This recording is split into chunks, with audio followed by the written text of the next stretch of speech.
Люблю маму, папу и хоккей. Фестиваль с таким названием прошел уже в 60 городах нашей страны. К их числу в эти выходные присоединилась и Воркута. Большая встреча на льду юных спортсменов и их родителей состоялась благодаря программе «Добрый лед», которая как раз отвечает за развитие детского дворового хоккея.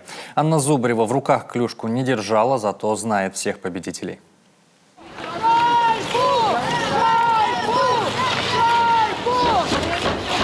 Пусть на льду и не матерые спортсмены, но лед буквально плавится от тех страстей, что на нем кипят. Информация о проведении фестиваля появилась накануне в социальных сетях и успела собрать на спортивной площадке 25 хоккейных команд. А если своего инвентаря нет, а играть очень хочется, не вопрос. Все необходимое здесь готовы предоставить абсолютно бесплатно.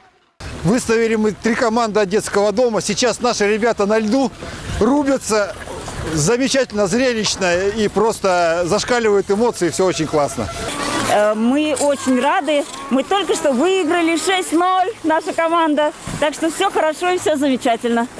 Организаторами выступили управление спорта воркутинской администрации и жители домов по улице Пионерской. Они еще несколько лет назад построили своими силами каток для детворы. А чуть позже получили гранты, закупили настоящую хоккейную коробку. Я родился, вырос в Воркуте, здесь делал свои первые шаги, то есть занимался в Олимпе, дальше там продолжил свой хоккейный путь. Ну и, соответственно, конечно, хочется и детишек порадовать, чему-то научить. Помимо Воркуты, спортивный семейный праздник прошел еще в 60 городах России. Организаторы твердят, это важно для продвижения спорта среди молодежи. Конечно, никто не говорит о серьезном спорте. Главная задача – гармоничное развитие личности ребенка. Момент больше социальный, нежели спортивный. Дети, видя, что происходят такие мероприятия, становятся на коньки, им это нравится, всем без исключения. И все больше и больше молодежи приходит в наш каток, отрывается от телевизоров и занимается на свежем воздухе.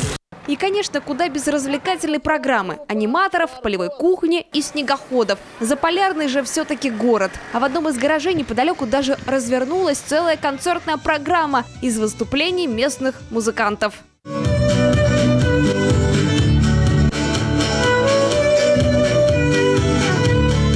Анна Зубарева, Кирилл Нифонтов, телеканал Юрган, Воркута.